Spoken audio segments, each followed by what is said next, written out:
Welcome to the party, pal. I didn't see you there. Your friendly neighborhood Master Chaos back with you once again for the third installment of the EUROCRYPT of Christopher Lee box set. Poured you a wine and yeah, it's red. Oh, it's red all right.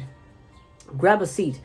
Let's discuss the third installment in the EUROCRYPT of Christopher Lee box set here from Severin. I gotta be honest, I'm a little worried I'm gonna be disappointed with this. What? No! But I'm gonna hold out hope. Sometimes all we have is hope in the world, right? So, with that hope firmly implanted, what are we going to be talking about today? How about Castle of the Living Dead? Castle of the Living Dead not only stars Christopher Lee, but stars a young Donald Sutherland. You want to hear a funny story? Donald Sutherland was in this film, which was directed by a man named Warren Kiefer.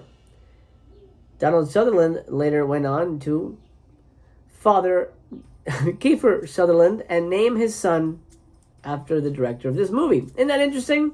So this is where Kiefer got his very unique name. What is the Castle of the Living Dead?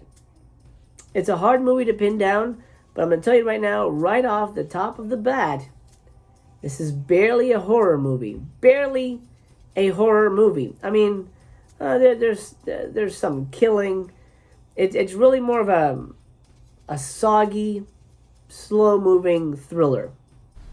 Well, that's fucking not good.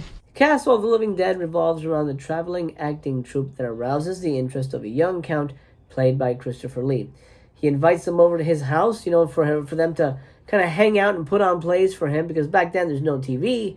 Books seem to be probably pretty hard to find. And so you need some kind of live entertainment. And so these actors take the count up on his offer. He's paying them handsomely.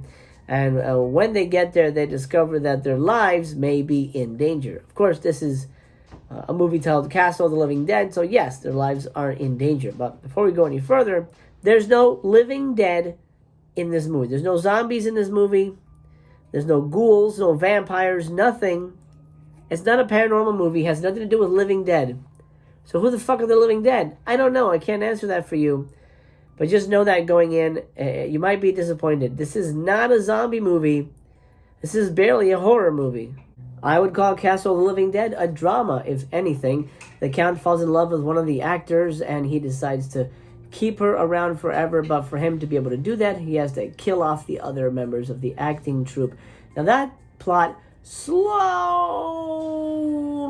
develops as the wheels of time grind out the plot. It's not a long movie. It's less than 90 minutes, but it drags. This is a black and white movie. Now, I have to say, print-wise, it looks fantastic. The movie looks crisp and clean. I don't get that streaking effect that I had on the other film, Crypt of the Vampire. This one looks nice and clean, perfect, pristine. It's just beautiful to look at. But the meat of the movie is just so dull and uninteresting that I felt myself checking out, like, wait, what's happening? Hold on, I think I missed something. I'd rewind it and be like, oh no, I didn't miss anything. Nothing happened. I mentioned Donald Sutherland is in this. He plays a Napoleonic officer, I think is what they're called. He doesn't speak French though.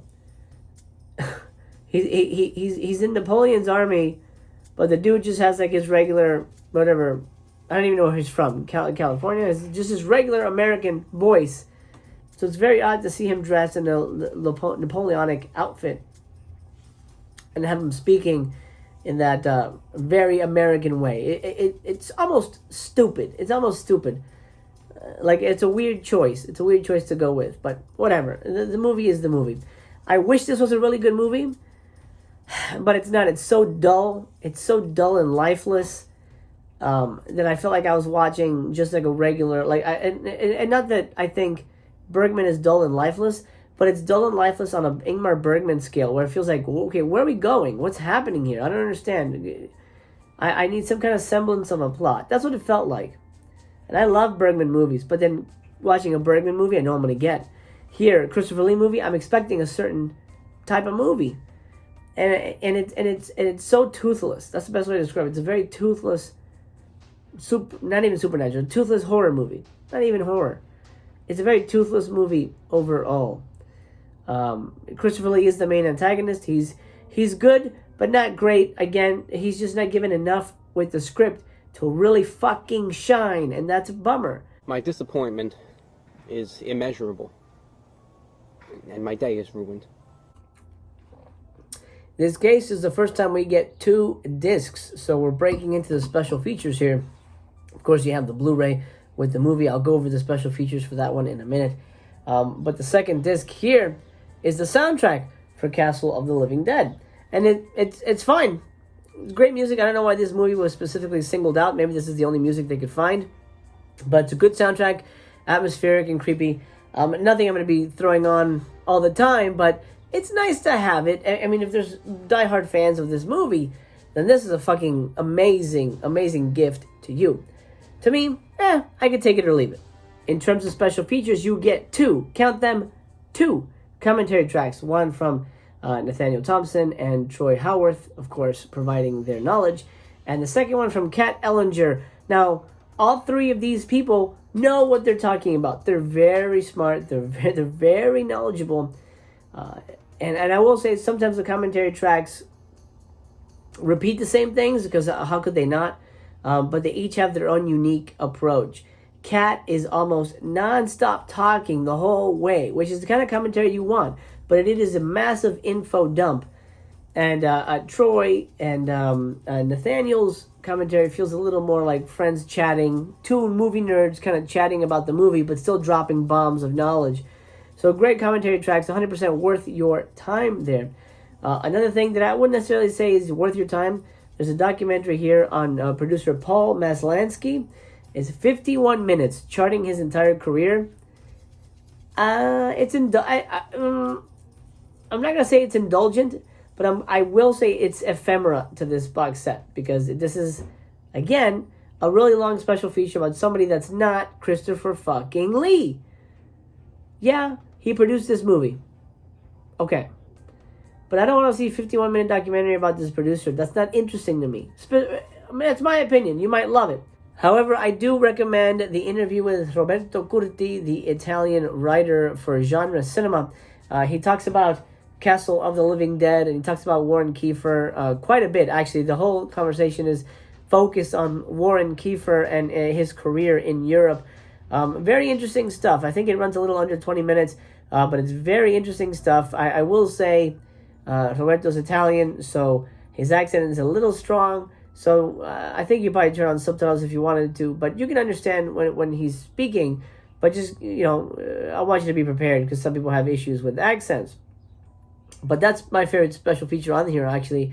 Curti's conversation about Warren Kiefer, his connection to Donald Sutherland, and the movies he made, and all that stuff. That's quite interesting. I didn't know Warren Kiefer was a writer of Pulp Fictions. I think that's pretty cool.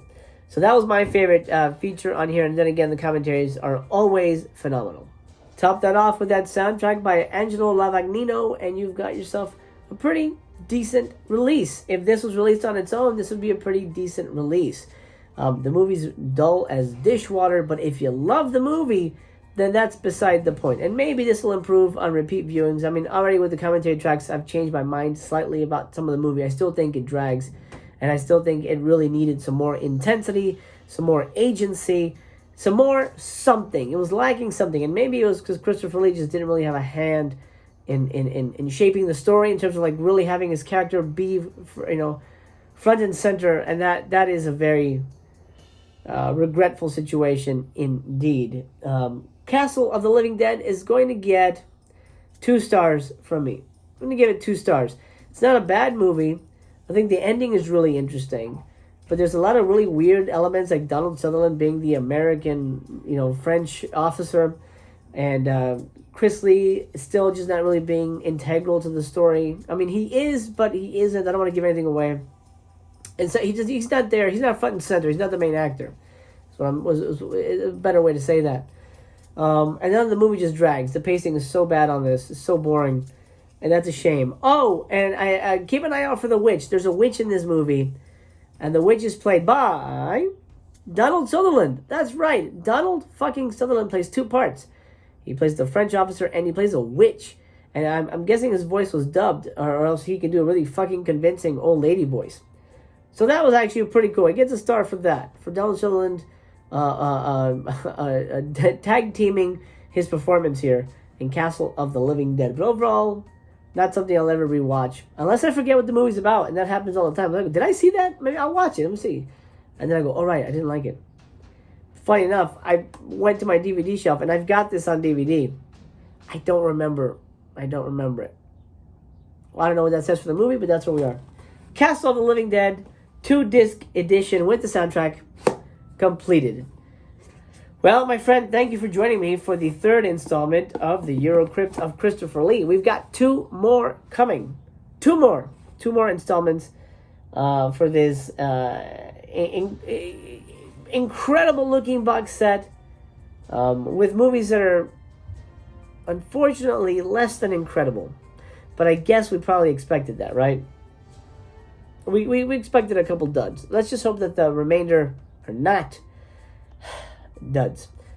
Okay, that's it. Thanks so much for joining me for that third installment. I hope this video has found you well. Remember, your friendly neighborhood Mastercast loves you just the way you are. You're important. You're special. You matter. Not just to me, but to the world at large. Here's to you, pal. I love you. Take care of yourself. I remain to be continued.